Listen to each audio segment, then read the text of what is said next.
Good morning অনেকক্ষণ আগেই হয়ে গেছে। আমি সমস্ত বাসি কাজ সেরে রান্নাঘরে অনেকক্ষণ আগেই ঢুকে গেছি। আমার কিন্তু ভাত হয়ে গেছে, ছোট ভাজা হয়ে গেছে। এখন বাজে আমি 8:30টার মধ্যে ভাত বসিয়ে দিয়েছি। এখন বাজে 15:10। আমার অনেক কিছু রান্না হয়ে গেছে। দেখো আজকে আমি কী কী রান্না করবো। দেখো আমার গরম গরম ভাত হয়ে গেছে, ধোয়া উঠছে। করেছি ছোট ভাজা, আর করবো হচ্ছে কচুরলতি আর কাটিং মাছ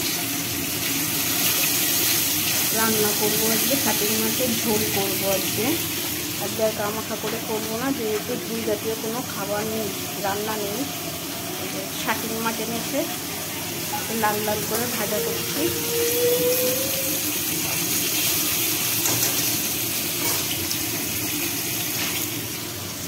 মশলাও হয়ে গেছে আমার, এই যে আমার মশলাও করা হয়ে গেছে।